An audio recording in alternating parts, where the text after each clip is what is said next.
while, not too long. At university, I studied environmental studies, and I teach elementary. Great. Hi, I'm Spencer Ford. I've been teaching here since 2010. I studied at the University of Iowa, and I studied anthropology and linguistics for teaching ESL. And I also teach elementary school. I'm Melissa. I've been here for a month and a half. I studied at Memorial University and I did kinesiology, and I've been here for a month and a half. My name is Nick. I'm from the University of Texas at Dallas. I study neuroscience. I've been here since 5 months, since May. I teach elementary. My name is Matthew Regic. I studied at the University of Georgia. Got a bachelor's degree in sociology with pre-law emphasis, and I arrived in May, and I teach elementary school students. Okay, great. So let's talk about some curriculums first.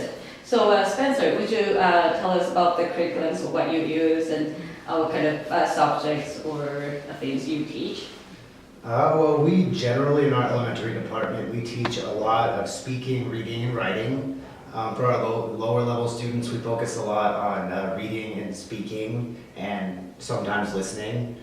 Mid-range students, we do a lot of reading and writing, a lot of practice with essay writing to structure, content, things like that. And for our upper level students, we always do reading. That's a lot more complicated. And then we vary between writing and critical thinking skills like debates. What's your most favorite class? My favorite class? I actually really like teaching debate. It's fun to teach critical thinking skills and kind of getting the kids to think outside the box. A lot of times, I feel like a lot of the Korean education is very fact-based and memorization. It's nice to get the kids thinking and giving you interesting ideas and getting their perspective on the world and society in general. So Melissa, how would you like to describe your day? My day? We come in at 2, and the first 2 hours are prep, so you just get ready for your classes. And like Mondays, I have the LJ class, so I usually don't start till 4:35, and those are 40-minute classes. And then I have another 70-minute class, followed by speaking clinic, and that's just one-on-one working with students for 50 minutes? 15 minutes. Yeah, 15. You see every student for 15 minutes. And then I have the last class of the day, which ends at 9:05, and then the last hour is spent filling out our daily reports. So do you have enough time for preparation and marking and doing all the other Oh yeah, stuff? there's plenty of time for that. Okay, good. Our environment's really good.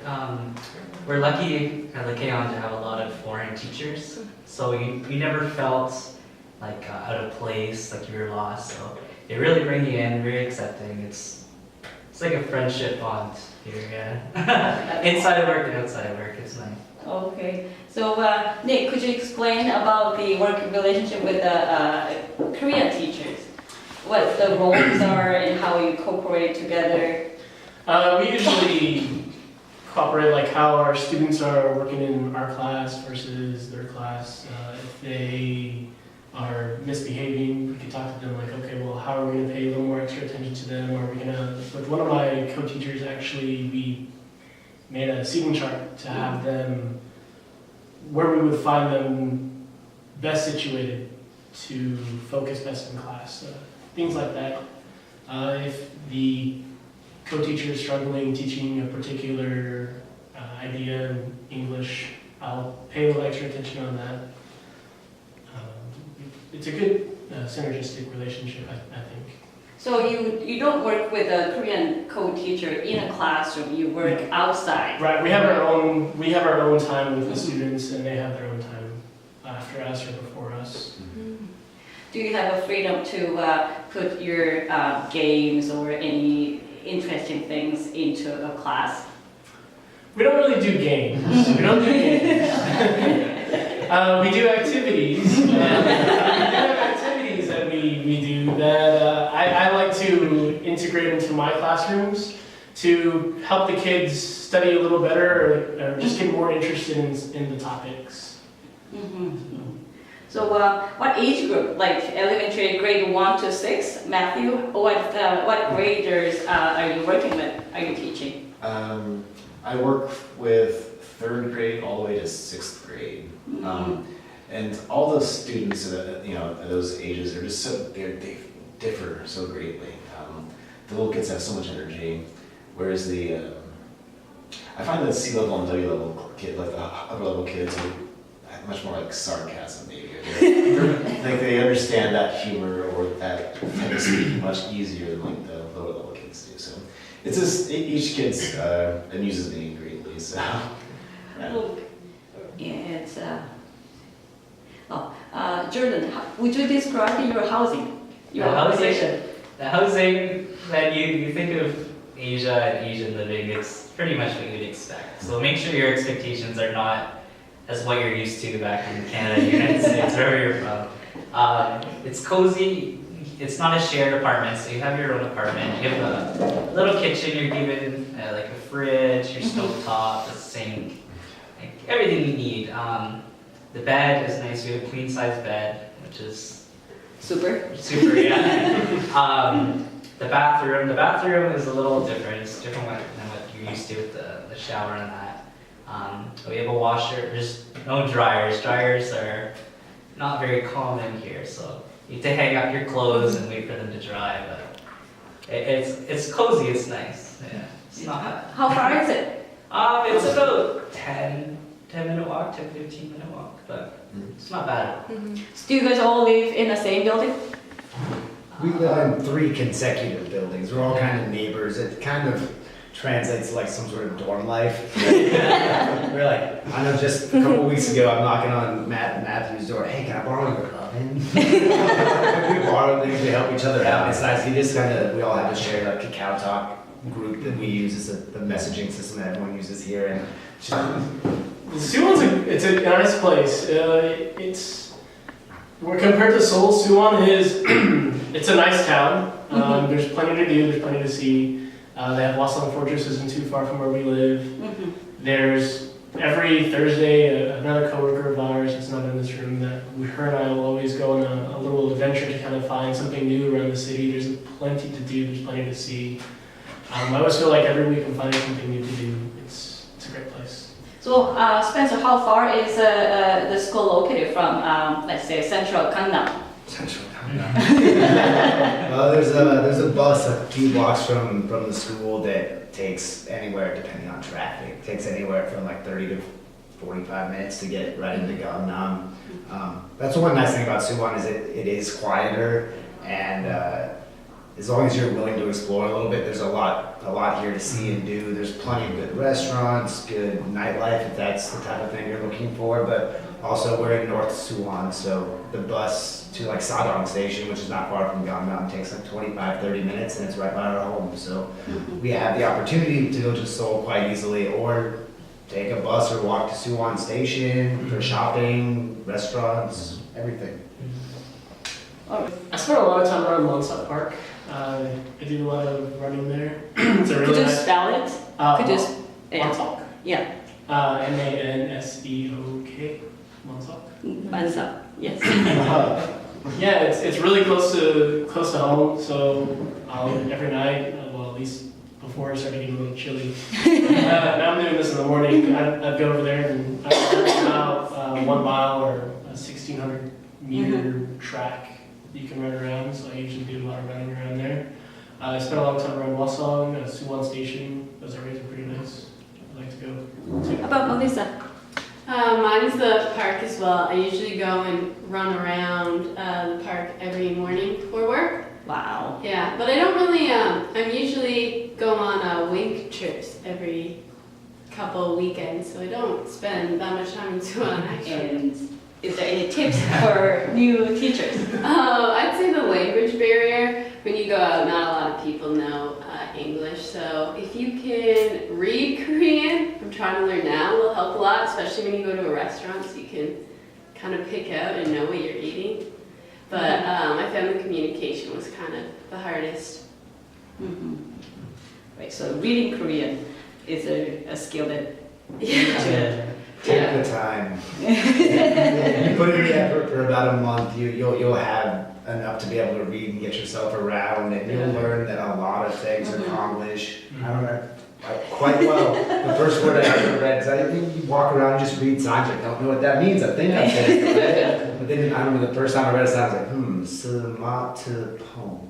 Yes. Smartphone. My first Korean word. I was so proud. Yeah, it's really great. Smartphone. Right, right. The time difference is one of the biggest things that I get accustomed to. I was jet lagged for like, I don't know, 2 or 3 weeks. It's pretty long. Yeah, and now like talking to my family back home, like I make time for it, but it's, you know, we are on the opposite side of the globe, so it's extremely difficult to find a nice time where everyone's awake. Mm-hmm. So oftentimes I'm either waking up like at 8 a.m. in the morning, or I'm calling them at like, you know, like super late. Yeah, it's you know, it's a weird time schedule there. So, no, you know, if you can get beyond that, I think you'll be okay. And many other teachers also ask you questions. What was the common questions or like interesting question? Interesting questions. Well, I get a lot of the same questions over and over again, just basic ones like, is the housing nearby? Will the school help me set up a bank account? How will I get a phone? Things like that. But I mean, I can't speak for any other academies, but I know that Lekaon does a good job of helping you out. We've actually got a guy here, his name's Eric, and he takes us to immigration and helps take care of all of our documentation, and he helps, like if there's something broken in your apartment, he'll snap to and get over there and figure out what it is and get it fixed for you. And Far is like the walk between, like, is it like a bus ride away? yeah, I said that's nice too. I know a lot of the friends that I have that like live in Seoul, like they take a subway and a bus to get to work, or they have to like ride a bicycle like 45 minutes to get there. We're really close and it's convenient. For sure. So with $10, what can you do? For $10, you can go out for a really decent meal and a beverage. You can, like I said, go to Seoul Mm-hmm. and then maybe have a cheap meal and come back. There's a lot you can.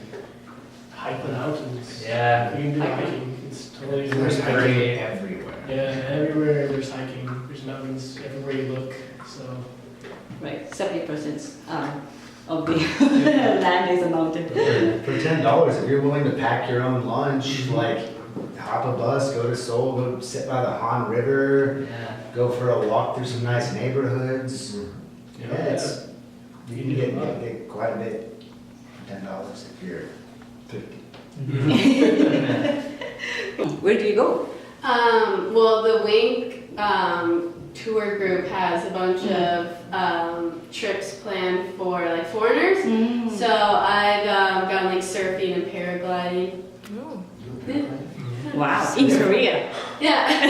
They offer a lot. I've gone on hiking trips, zip line trips, beach trips, all kinds of fun stuff. And it's all reasonably priced too. And Yeah, I'm it's going great. to one next month. where are you going this month? It's DMZ tour, paintballing, where the Korean War was fought, and bungee jumping. All in one. Paintball at the DMZ. That's Near the DMZ. There's a lot that you can do. Even if you don't go on these like linked trip groups, it's easy to plan and book trips for yourself. I went to Busan this previous weekend, got back last night, and it's affordable, and Korea's small enough that you can see a lot, but it's also very diverse. You can go to lots of different places for a reasonable amount of money. And For Chuseok, they had all the palaces in Seoul. It was all free, so I went and visited 3 palaces in one day. It was a lot of walking, but like it's very affordable. And to get to Seoul, it's maybe $5-6 round trip. So it's affordable. It's not like home. metal chopsticks are no joke. Could you say that again? Oh, metal chopsticks are no joke. And the wooden ones are, you know, you can go with them, but they then you get here and everything's metal and it doesn't work anymore. So practice those. But once you're a pro with metal chopsticks, you are a professional. And you get wooden ones, like, I can pick up anything. Anything at all. I would like to add that time goes by really fast here. I feel like I just got here not too long ago, and it's already been 5 months, going to my 6th. It flies by. Yeah, you're almost halfway through 1-year contract. Yeah, it goes by really fast. Yeah, don't waste time here. Like, if you want to do something, go do it. And take advantage of the fact that you're close to so many places. And airfare, like for instance, you want to go to the Philippines, airfare is $200 round trip. From the States, yeah, $200 to Manila almost all the time, $200 to Hong Kong, $200 to Osaka, Japan. Like, you get back to the States or Canada, that plane ticket gets exponentially bigger. Like, 3-day weekend, go somewhere. Like, there's so many opportunities, and that's outside but inside Korea too. Like, you can go to the beach, you can go to the mountains, you can go to cities. There's so much to do. Melissa, anything to add? No, I don't think so. Jordan, anything to I add? think just come with an open mind. Like you have your expectations of what you're going to expect when you get there, and it's totally different. Come with an open mind. Like be easygoing. Everyone's friendly over here. Everyone we work with is welcoming. It's a good place to be.